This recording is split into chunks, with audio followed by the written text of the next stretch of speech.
Thank you very much. All right, let's meet our panel. He is one of the most controversial attorneys and most successful, I might say, of our time. And his new novel, Misconception, is printed on 100% recycled FBI documents. Robert Shapiro, ladies and gentlemen. Bob. How are you, sir? How are you? Still in good shape there? In case you want to read it twice. An autograph copy for you. Who would have thought a lawyer self-promoting?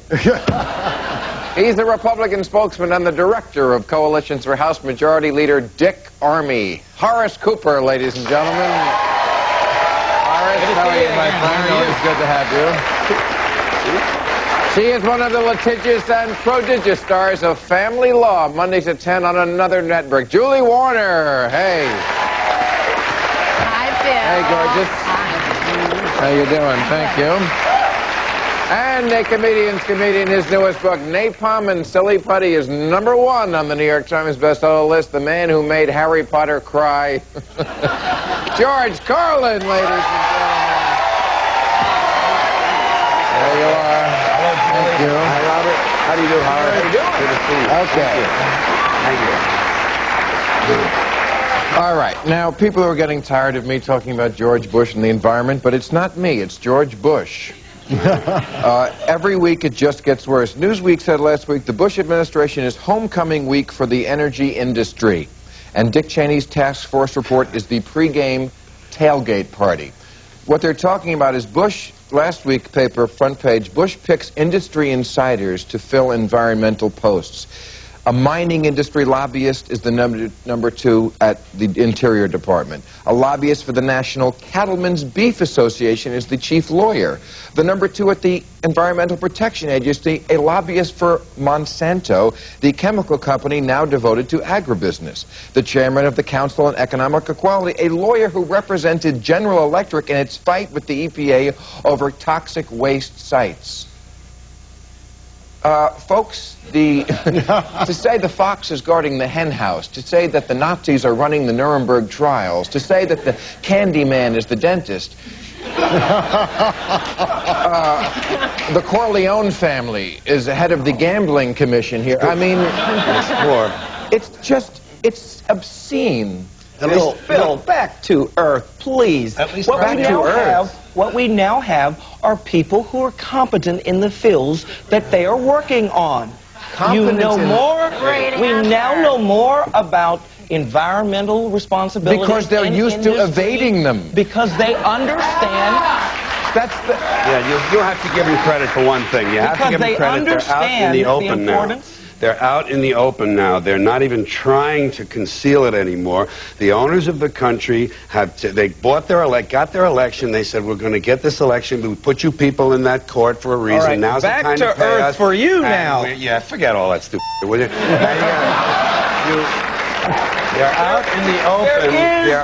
They're openly driving the bus, and we're all in the back. There is no national conspiracy to buy elections and control America. Now Talk about back to Earth. That's part of the problem. That's part of the problem that we have, is that people make these kind of irrational statements. Unfortunately, George Bush has the right to put anyone he wants in his cabinet. Right. It's our shame on us for electing him. You're right. Shame on you. That's right. Shame on everyone who voted for Ralph Nader. We can thank Ralph. Oh, blame it on Ralph Nader. Right. Why? Everyone who voted for him blew the election, and everyone said Gore and Bush. Al Gore blew the election because he was so afraid that Monica Lewinsky.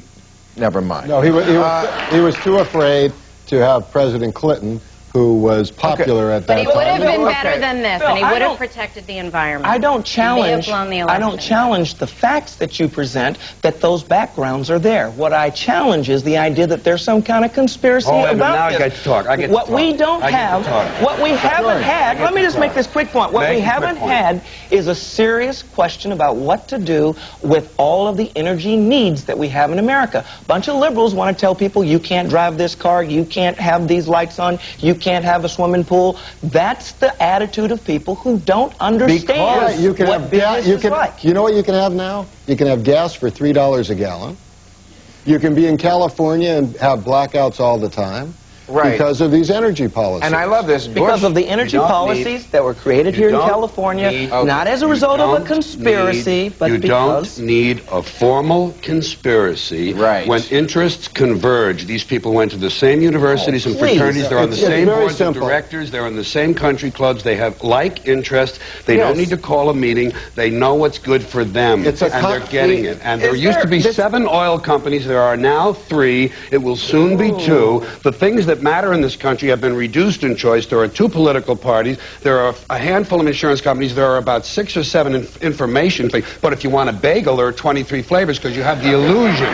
You have the illusion of choice. Right. You don't get the real important choice. There's no freedom of choice. That's a great point. Right.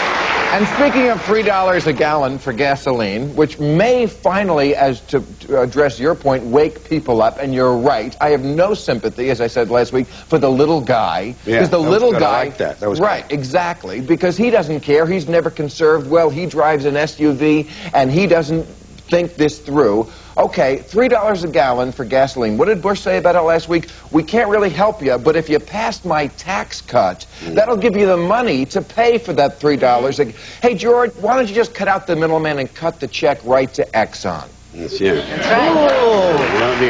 And it's the voter. Oh, Bill, that sounds so cool. Well, that's what he's saying. That sounds so cool, but how is it that it's fair for you to say that the little guy doesn't know any better if he wants to drive an SUV? It's his right to drive a SUV. No, if you want to run your computer at home on the internet and you want to keep it on for 8 hours and pay the bill, it's your right to do that. That's what it means to live in a free society. If we had public transportation... no one wants public transportation for themselves. It's for the other guy. No, people do want it. Put him on the bus. And Make him ride across People would town. like to drive vehicles that get more than 10 miles to a gallon, but they can't buy them. Drive vehicles that get that's flatly not true. But you the Volkswagen diesel Beetle. The Volkswagen diesel Beetle gets 45 miles to the gallon. People don't want that. They don't want to buy it. But they you want speak as if we live in a world of infinite resources, which we don't. No, but we don't live in a world where we need greater coercion by the government telling you, you can't have this, you can't live there. Of course we do. Dick Cheney said last week, we don't need to conserve. We need to go up to the Arctic and get in there. Why? Because there's no money in conservation. Now, if you really, like me, were concerned about the little guy, you would say, since we can explore the Arctic without destroying the area, we ought to make just drill a few holes available. How can you do it without destroying bird species, really? The 80s, and we haven't had the problem. In fact, the biggest any problems with the environment since oil the 80s? spills that we have had have come from tankers. Why don't we find the last snow leopard and drill right into him? Maybe we could get oil right out of the endangered species themselves. I just think you liberals ought to admit, we want to tell you we got a new national nanny, and we're going to tell you when you can keep your lights on, what kind of vehicles you can drive, how you can get to work, what hours you can keep. Just tell us you're going to control us, and that would cut the middleman out, too. You frame it as if that's fascism. That is. But in a world of limited resources, in a free society, you should be...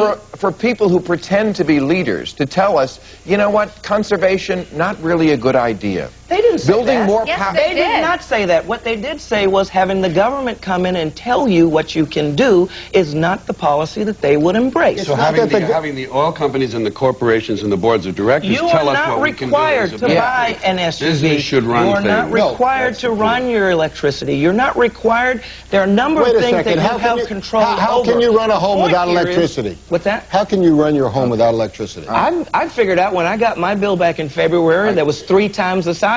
I went to the master block and knocked off a number of those items because I didn't want to have to pay the electricity. Okay, but I made the choice. I got to take a commercial before they turn the lights off.